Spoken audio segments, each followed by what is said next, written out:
Good morning, friends. Let's conclude our discussion about read-write lock in problem 8. Okay, so we have already discussed about this, but let's revise this once again. Suppose we have got a shared object. That object can be a primitive or or any custom object, and the read-write access means that if there's no thread which is currently writing or mutating this shared object or a shared primitive value, in that case, multiple threads can read at the same time, and vice versa. If any write access is being done, if any one thread is writing at the moment, then no other threads can read it. So this is the only condition which is required for a read-write lock. So for the read access, if no threads are writing and no threads have requested write access, in this case, multiple threads can read simultaneously because there is no condition required. All of them can read at the same time. And for the write access, if no threads are reading or writing at the moment. So it's always exclusive. Only one thread can write at a moment. All the remaining threads have to wait for the next read access or the write access. Now let's revise the concept of reentrance.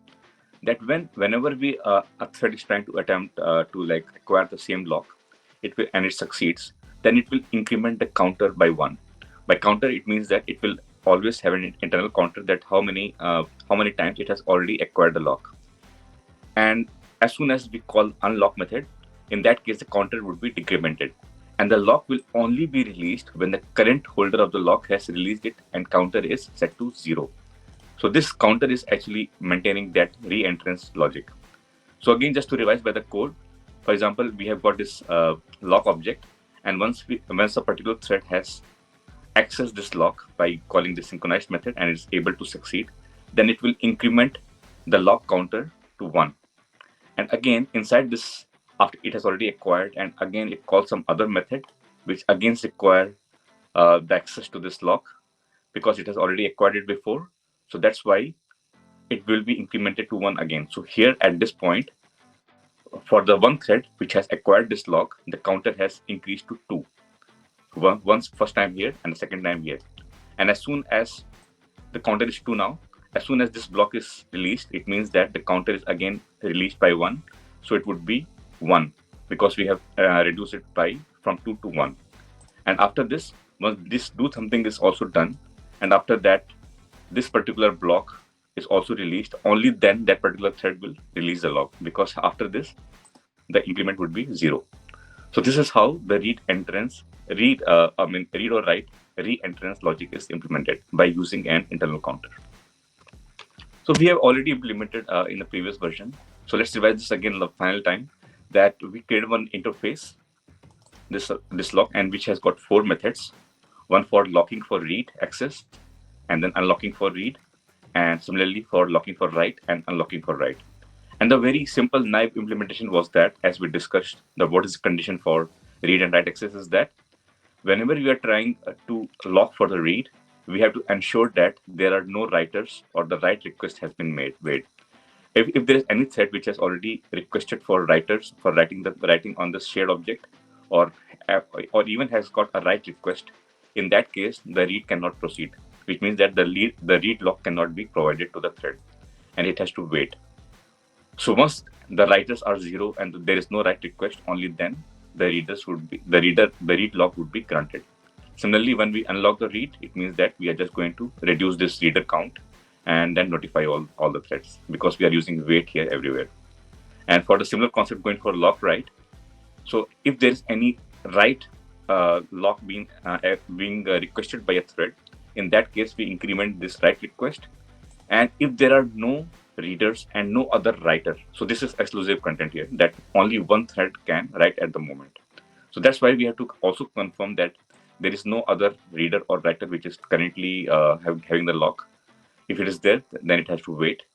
And once there are no readers and there are no other writers at the moment, only then we have to decrease this write request, because right now the write lock is already being granted.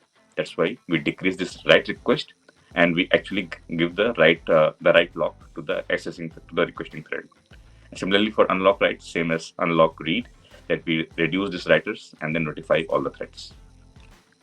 So in this final implementation of read-write lock, which is fully reentrant means that both for read-write, both for read lock access and for the write lock access. As we have read that there can be multiple threads which can be reading at the same time and there are no writing being done. So in that case, we can maintain this by using a map. So this map is created so that we can have multiple keys, multiple threads as a key in this map, and this integer will maintain the count which is required for the reentrance.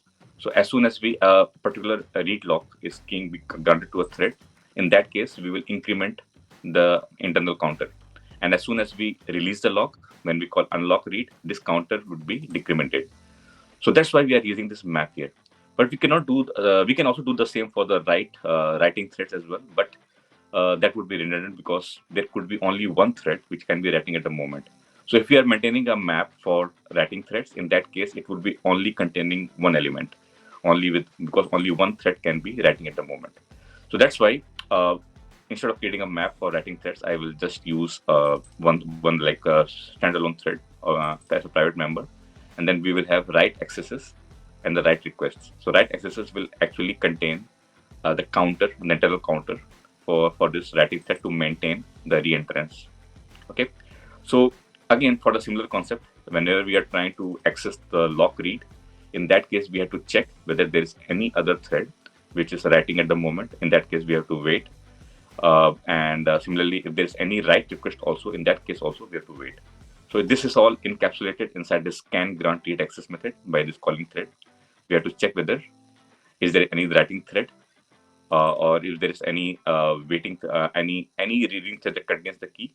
In that case, we have to return whether true or false.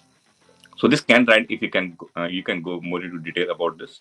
That currently this writing thread is not this calling thread, which is requested for the read request, that is not writing at the moment, and there is no other thread which is actually also like made a write request as well. So both of this can grant read access and can grant write access is based on the same criteria as we read before.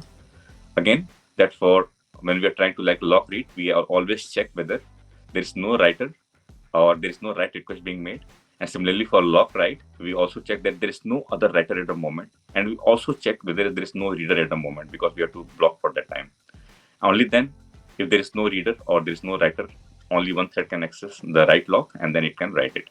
The same logic has been implemented using the map here for maintaining the read entrance for the reentrance for the read locks, and for writing thread there would be only like one exclusive entrance, and that would be maintained by actually using this write accesses. So this is all being implemented here, that we are going to do the lock read. Again, we can just based on this condition we have to wait, and then once we have got this reading threads, if for the first time that reading thread is being the read lock has been granted, then we'll use this merge operation. This merge operation is very handy because it will always insert this calling thread into this map. Only for the first time it would be only having the counter as one, but it have also like access it for multiple times, which means that we have to increment the counter for reentrance, and that's where we have to merge it with the sum of it. So every time it will increment by one.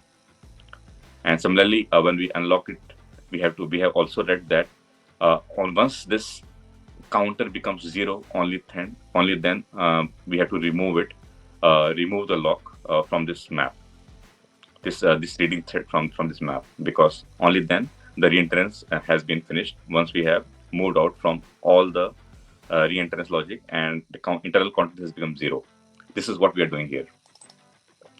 And similarly for lock write, we have read that once we actually the same logic again, it's like put in a different way, that whenever we can get the write access and there is no other reading thread or there's no other writing thread, only then we can maintain it. So all this logic goes here, and for this we have already written a unit test. So let's go through this unit test and the last time, because we have implemented a lot of logic here for each of the fully reentrant lock or the read entrant or the read to write reentrant. Here the concept is very similar, that here we are having this shared variable counter, and we increment this counter by using this lock write first, because we are going to mutate this. We are incrementing it, so that's why we need a write lock first. And once we are done with the incrementing, we have to release this lock. Similarly, for reading this log, we are using this log read method, and just we read this value and return it back. And now for our main unit test case, I'm using a parameterized test where I will be passing all the implementations that we have done. So if I go here, so we have got all this implementation that we have done for write log and write log read reentrant, log write reentrant and all, and finally this fully reentrant logic that we just read. And based on all these parameters, every time it would be having a particular implementation of this read write log. So we are created like 5 threads for reading and 2 threads for writing. And every time when we call this in the random way, so we start all this like 7 threads, 5 for reading and 2 for writing. After that we sleep. Then we assert that because we are incrementing it only 2 times and reading it 5 times, the counter would be always 2. So this is what we are asserting here. And we want to ensure that all this multi-threading access to this same table is always threads, and that's why it will always result in value of 2 because only 2 threads are writing at the moment. So let's run this and conclude that this is all working perfectly well as we have discussed before. So let me click on this run button. So here we are just going to have all those type of reentrant classes that we have created. Each would be having like 5 threads for reading and 2 threads for writing. And we assert that the counter after writing these 2 threads would be 2. So as we can see that all of the implementations work well.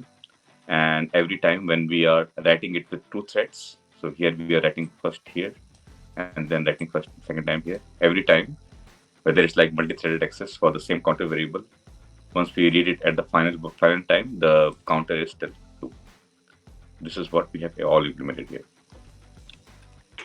So guys, this was all about the read write log implementation. Although we have gone through like various classes for each and every discussions about read to write reentrant or write to read reentrant, and finally implementing our fully reentrant log. So it's like quite comprehensive testing that we have done. Now this concludes our problem number 8, which is implementing read write log, going through all this type of reentrant logic as well, finally implementing the fully reentrant.